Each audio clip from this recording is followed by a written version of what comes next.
for some acting jobs, are we? Indeed we are. Have you had any prior experience in this film? Stage acting, film acting, productions, etc.? Stage acting would be limited to playing Abe Lincoln in the 5th grade U.S. history play.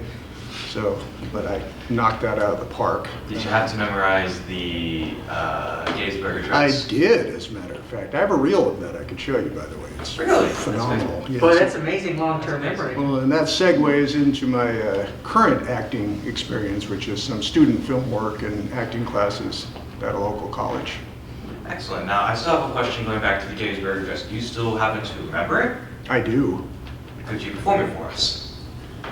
It's about 2 minutes and 15 seconds. Do you have that kind of time? I know your time is valuable. Okay, all right, well then. 7 years ago, our fathers brought forth on this continent a new nation, conceived in liberty and dedicated to the proposition that all men are created equal. Now, we are engaged in a great civil war, testing whether that nation, or any nation, so conceived and so dedicated, can long endure. We are met on a great battlefield of that war. We have come to dedicate a portion of that field as a final resting place for those who here gave their lives that that nation might live. It is altogether fitting and proper that we should do this. But, in a larger sense, we cannot dedicate, we cannot consecrate, we cannot hallow this ground.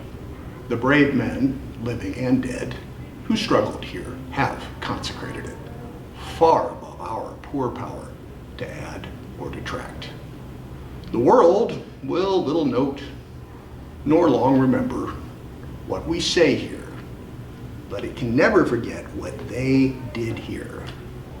It is for us, the living, rather, to be dedicated here to the unfinished work which they who fought here have thus far so nobly advanced.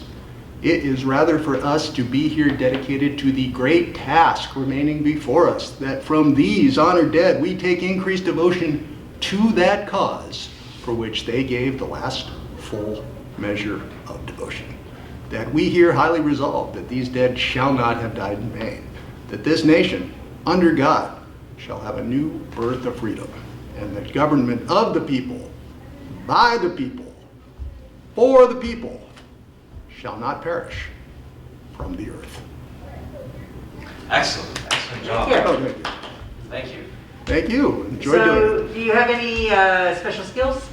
Well, I was a college athlete. I went to college on a basketball scholarship and played lots of sports in high school, so I'm athletically inclined. I coached athletics and so forth, so in terms of like physical roles and things. There's a Open Range is a new series.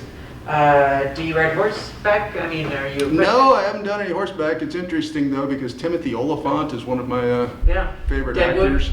Deadwood and Justified, Yes. old Western Yeah. settings and so forth. So Do you see Timothy Oliphant's role in The Mandalorian as Cobb Vanth? I have not seen The Mandalorian, so unfortunately I don't have the Disney Plus platform just yet. I've got Apple TV and Netflix. I can talk Ted Lasso with you. Okay, that sounds good. That would be something that I could definitely step right in and do, like a Ted Lasso kind of thing, because I see myself as the kind of wisecracking sidekick, assistant coach kind of character that could play in a variety of different roles, whether it was a sitcom kind of a thing or the counterpart to a dramatic buddy who needs his wisecracking friend to pick him up when he's down, that type of thing. So that's how I see myself. So would something like that be your dream role? Like the role that you would very much like to play, that would be the big thing that you're known for? Well, it's interesting because the role that surprised me the most was a student film that I did where I played a father reconciling with his son after 30 years apart. And it was a first person, the director wrote it. It was his personal account of his own actual experience with his father. And I was lucky enough to be cast as the father, mainly because I think I was age appropriate at the time. But the young man who played my son for that role, we had good chemistry and we were able to emotionally get to a point that I didn't think I was really going to be able to do in an acting capacity. And so in that regard, while I think it would be easier for you guys to find work for me, as the wisecracking athletic sidekick on the golf course, or the high school basketball coach, or, you know, the evil college recruiter for the football program or something like that.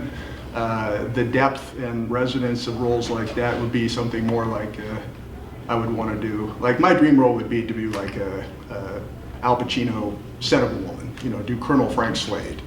You know, kind of a crusty guy, but he's got a lot of actual emotional stuff that's all pent up inside him, and he got this catalyst of a kid who finally brings it out of him. Kind of like Clint Eastwood's William Money from Unforgiven. Right, you know, because he tried to go to a normal life, Trying to go straight. and, you know, he was bad at it. You know, he couldn't herd sheep or cattle to save his life, so then along comes, he's got to pop a guy with the Winchester rifle, and sure enough, he can still do that, and, you know, it turns out that that's the guy that he is. It's a very excellent movie. Do you have a favorite movie? Yes, I do. My favorite movie would be Almost Famous. Oh. Yes. Do you know the film?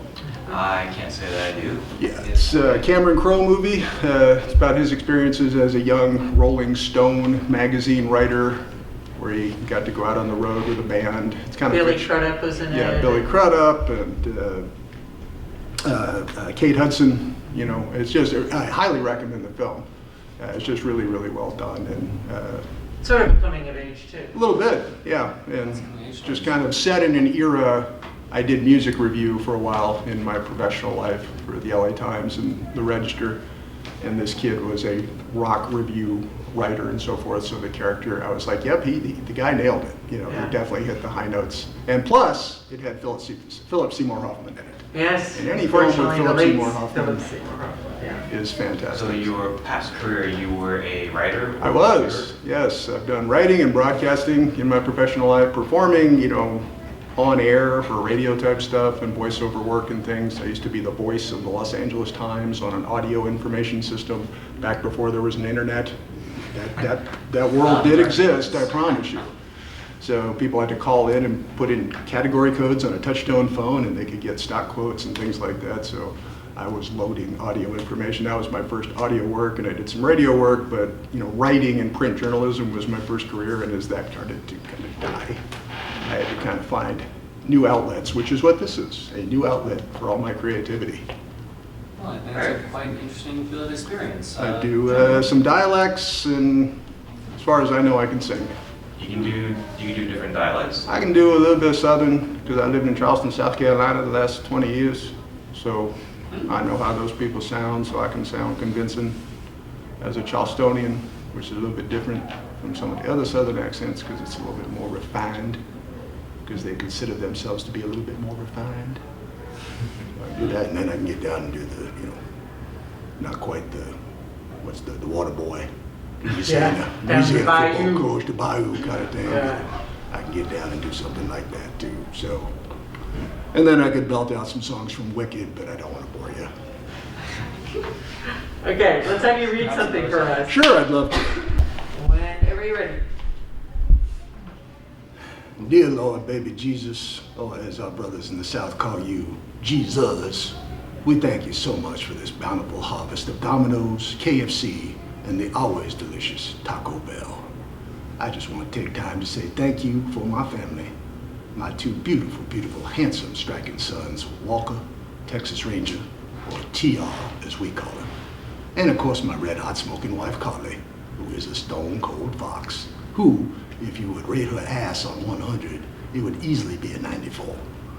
I also want to thank you for my best friend and teammate, Cal Naughton Jr., who got my back no matter what.